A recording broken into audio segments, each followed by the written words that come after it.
बिस्मिल्लाहिर्रहमानिर्रहीम। अस्सलाम वालेकुम अज़ीज़ तलबा, मेरा नाम रईस अहमद है। मैं आपका जमात दोहम रियाजी का उस्ताद हूँ। पिछले लेक्चर के अंदर हमने दो दर्जे मसावात, उसके अददी सरों और रूट्स के दरमियान ताल्लुक़ वो देखा। उसके बाद हमने ये सीखा कि कोई अगर दो दर्जे मसावात दी गई हो बग़ैर हल किए उसके रूट्स का मजमुआ, रूट्स का हासिल ज़रब किस तरह से मालूम करते हैं, उससे मुताल्लिक़ मिसाल भी हमने हल की। आइए अब हम मज़ीद कुछ आगे हल करते हैं। बढ़ते हैं हम वाइट बोर्ड की जानिब।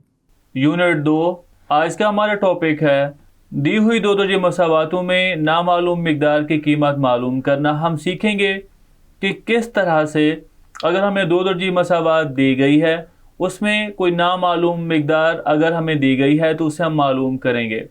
और ये हम किस तरह से मालूम करेंगे? रूट्स के मजमूए और रूट्स के हासिल ज़रब से। अब हमें कैसे पता चलेगा? इसमें ये होगा जब रूट्स का मजमुआ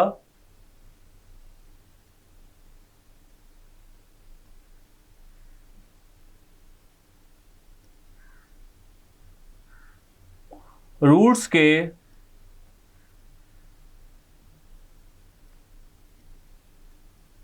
हासिल ज़रब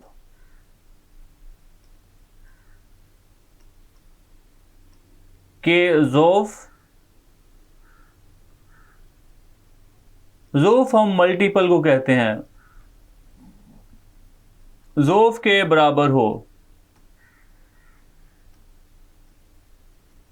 पहले हम देखते हैं इसका क्या मतलब है, फिर इससे मिलती जुलती जो एक मिसाल है उसे हम हल करते हैं।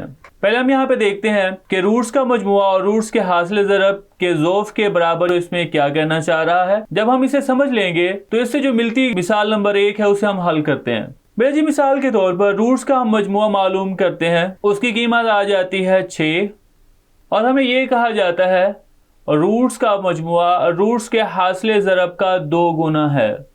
इसका मतलब रूट्स का मजमुआ जिसे हम s से ज़ाहिर करते हैं वो अगर 6 है, रूट्स का अगर हम हासिल ज़रब जिसे p से ज़ाहिर करते हैं वो 3 के बराबर हो। वाज़े तौर पे हमें यहाँ पे लग रहा है कि सम किसके बराबर है? 6 के बराबर, मजमुआ 6 के बराबर और प्रोडक्ट हासिल ज़रब 3 के बराबर है।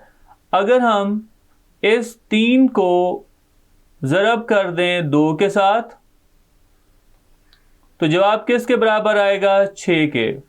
इसका मतलब जो रूट्स का मजमुआ है रूट्स के हासिल ज़रब का 2 गुना है। 2 से ज़रब करें तो वो एक दूसरे के बराबर होंगे। इससे मिलती जुलती मिसाल नंबर 1 है। आइए मिसाल नंबर 1 को हल करते हैं, फिर हमें समझ आ जाएगा। मिसाल नंबर 1 के अंदर सवाल में ये कहा गया है अगर मसावात है 3x की 2 जमा ब्रैकेट 9 नफी 6h ब्रैकेट बंद ज़रब x जमा 5h बराबर है 0 के रूट्स का मजमुआ रूट्स के हासिल ज़रब के 3 गुना के बराबर हो। अब यहाँ पे ये कहा गया है रूट्स का मजमुआ मालूम करें, उसकी जो भी रकम आएगी और रूट्स का जो हासिल ज़रब उसके मजमुए का क्या होगा? 3 गुना होगा। इसका मतलब ये है कि रूट्स के हासिल ज़रब को अगर हम 3 से ज़रब करते हैं तो ये जवाब किसके आएगा? इसके रूट्स के मजमुए के बराबर आएगा। अब बेटा जी चूँकि हमें इस मसावात के रूट्स नहीं दिए गए तो हम फ़र्ज़ कर लेते हैं,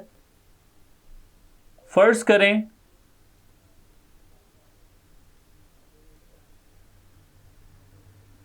कि अल्फ़ा बीटा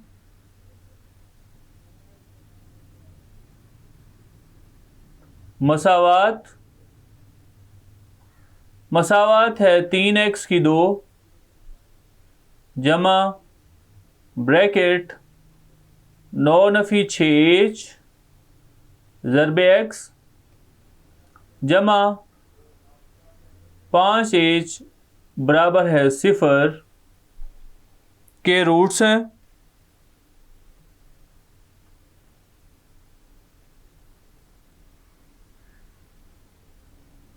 अगर अल्फ़ा और बीटा इस मसावात के रूट्स हों तो बेटा जी पहले हम ये मालूम कर लेते हैं कि इनके अददी सर की कीमत क्या है। x की 2 का अददी सर a के बराबर, तो यहाँ पे a की कीमत जो होगी वो 3 के बराबर होगी। उसके बाद b बराबर है x का जो अददी सर है वो b की रकम होगी, वो है 9 नफी 6h के बराबर। और आखिरी मुस्तकिल रकम वो सी की रकम होगी।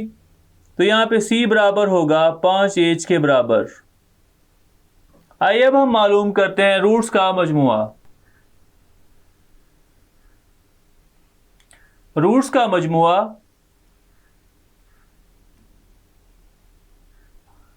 ये बराबर होगा, दो रूट हमने फर्ज किए हैं अल्फा और बीटा, इन दोनों को जमा करते हैं और इसका कुलिया है नफी बी बटा ए।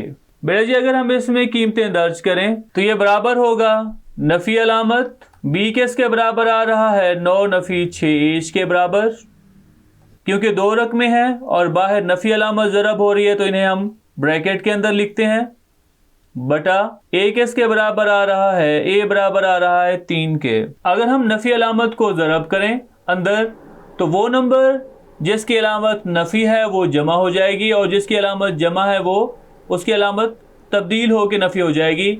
नफ़ी जमा नफ़ी 9 और नफ़ी नफ़ी जमा 6h बटा 3।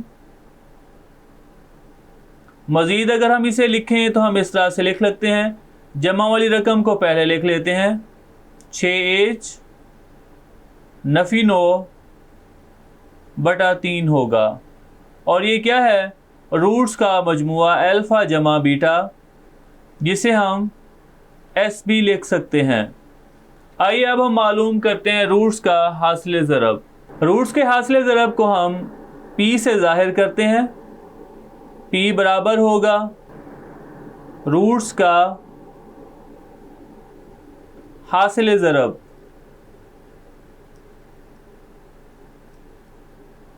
और ये बराबर है, दो रूट्स हमने फ़र्ज किए हैं अल्फ़ा बीटा, दोनों को ज़रब कर देंगे। इसका कुलिया किसके बराबर था? जी बिल्कुल आप सही सोच रहे हैं, इसका कुलिया है सी बटा ए के बराबर। अब अगर हम इसमें कीमतें दर्ज करें, सी बराबर आ रहा है 5h के बराबर और ए बराबर आ रहा है 3 के।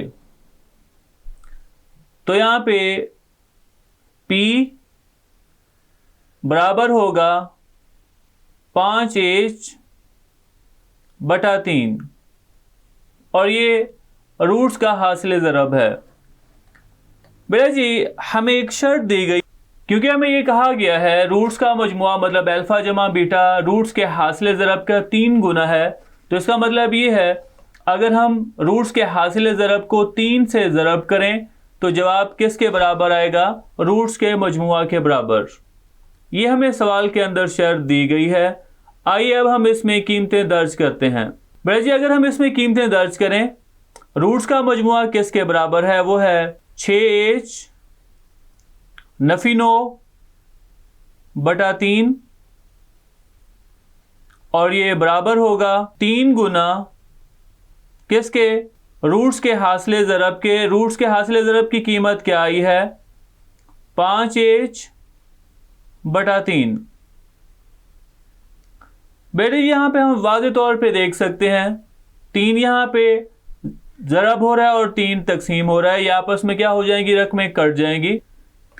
अब हम यहाँ पे लिख सकते हैं 6h नफ़ी 9 बटा 3 ये बराबर होगा 5h के।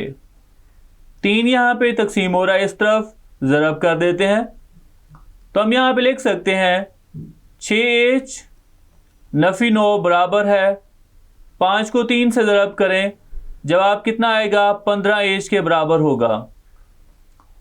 अब हम यहाँ पे देखते हैं वो रकमें जो एच वाली हैं उन्हें हम एक तरफ लिखते हैं। हम यहाँ पे लिख लेते हैं 6h नफ़ी 15h बराबर होगा 9 के।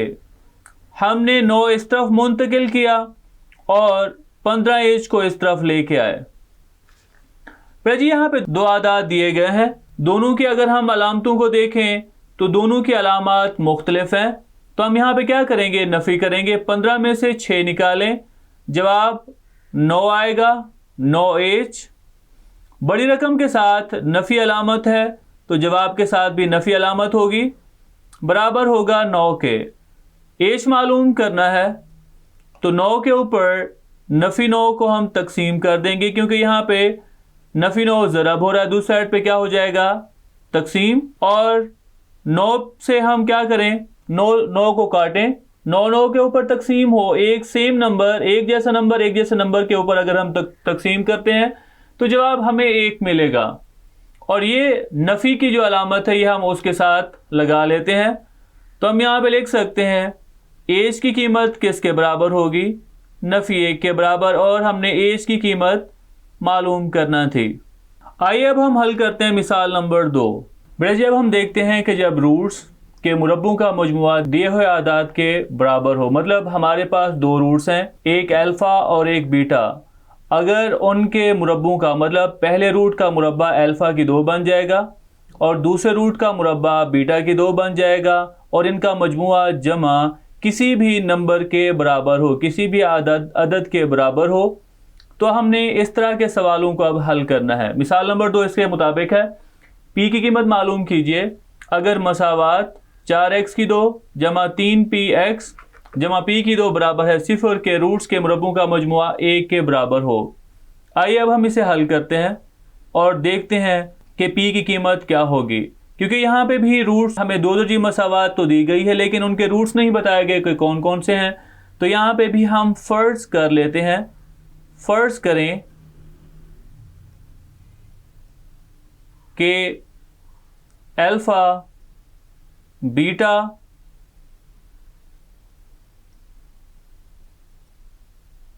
मसावात 4x की 2 जमा 3px जमा p की 2 बराबर है 0 के रूट्स हैं।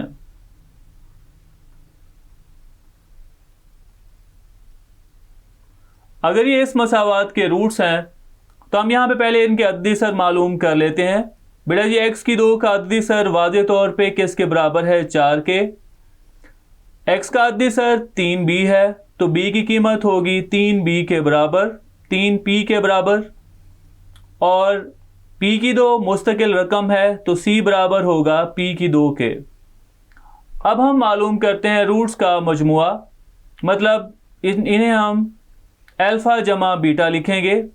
अल्फ़ा जमा बीटा किसके बराबर है जी, बिल्कुल नफ़ी b बटा a के बराबर है, और b की रकम क्या है यहाँ पे, नफ़ी 3p बटा a बराबर आ रहा है 4 के। अब हम मालूम कर लेते हैं रूट्स का हासिल ज़र्ब। अल्फ़ा बीटा किसके बराबर है, c बटा a के, और c किसके बराबर है, p की 2 बटा 4 के बराबर। क्योंकि सवाल के अंदर ये कहा गया है रूट्स के मुरब्बों का मजमुआ, मतलब अल्फ़ा की 2 जमा बीटा की 2 बराबर है 1 के। अब बेटा जी देखें, अगर ये हमें सवाल के अंदर दिया गया है तो ना तो हमारे पास अल्फ़ा की 2 की रकम है ना ही बीटा की 2 की, तो हम क्या करेंगे, क्या इसे हम हल नहीं कर सकते? बिल्कुल ऐसा नहीं है। हम इस कुलिये को, इस जुमले को हम उन रकमों की सूरत में हम तब्दील करते हैं जो हमें दी गई हैं। अब इसे अगर हमने तब्दील करना है तो हमारे पास कोई ऐसा कुलिया है जी, बिल्कुल ये है कुलिया, a जमा b का मुरब्बा बराबर है a की 2 जमा b की 2 जमा 2ab। बेटा जी अगर हम a की 2 जमा b की 2, ये इससे बिल्कुल मिलता जुलता है, इसकी कीमत मालूम करना चाहते हैं तो इस रकम को दूसरी तरफ मुंतकिल कर देंगे, तो ये बन जाएगा a जमा b का मुरब्बा नफ़ी 2ab, ये बराबर होगा a की 2 जमा b की 2। आइए अब हम इसमें कीमतें दर्ज करते हैं। ये बन जाएगा अल्फ़ा जमा बीटा, इसका मुरब्बा नफ़ी 2 अल्फ़ा बीटा, ये बराबर होगा 1 के। अल्फ़ा जमा बीटा किसके बराबर है, नफ़ी 3p बटा 4, इसका मुरब्बा होगा नफ़ी 2 अल्फ़ा बीटा किसके बराबर आ रहा है, p की 2 बटा 4 के बराबर, बराबर आएगा 1 के। अगर हम इसका मुरब्बा खोलें यहाँ पे जवाब आएगा 9p की 2, और 4 का मुरब्बा होगा 16 के बराबर। नफ़ी 2 वैसे हम लिखेंगे, p की 2 वैसे बटा 4 बराबर है 1 के। बेटा जी अगर हम यहाँ पे देखें तो 2 यहाँ पे 4 पे तकसीम हो रहा है, जवाब 2 आ रहा है। 2 और 16 का हम यहाँ पे इजाफे अकल देखते हैं कि किसके बराबर होगा। 2 पे तकसीम करें, 2 एकम 2, 2 8 16। इन दोनों का जो इजाफे अकल आ रहा है वो 16 के बराबर है। अगर ये 16 के बराबर आ रहा है, 16 16 पे तकसीम करेंगे जवाब 1 आएगा। 1 को 9 पी की 2 से ज़रब करें तो जवाब 9 पी की 2 नफ़ी। 2 को 16 के ऊपर तकसीम करें तो जवाब आएगा 8। 8 को पी की 2 के साथ ज़रब करें तो जवाब आएगा 8 पी की 2 बराबर आएगा 1 के। बेटा जी 9 पी की 2 में से 8 पी की 2 निकालें तो जवाब आएगा पी की 2। 16 यहाँ पे तकसीम हो रहा है दूसरी साइड पे, अगर हम इसे ज़रब करें तो इसे हम लिख सकते हैं 1 ज़रबे 16। पी की 2 बराबर आएगा 16 के। पी मालूम करने के लिए दोनों तरफ जज़र ले लें। पी की 2 का जज़र बराबर होगा 16 का जज़र और पी बराबर होगा जमा नफ़ी 4। ये थी मिसाल नंबर 2। उम्मीद है आपको लेक्चर समझ आ गया होगा। आज का लेक्चर हम यहीं पे ख़त्म करते हैं। ये था हमारा आज का लेक्चर जिसके अंदर हमने मिसाल नंबर 2, मिसाल नंबर 3 को हल किया। उम्मीद है आज का लेक्चर आपको समझ आया होगा। मिलते हैं हम अगले लेक्चर में।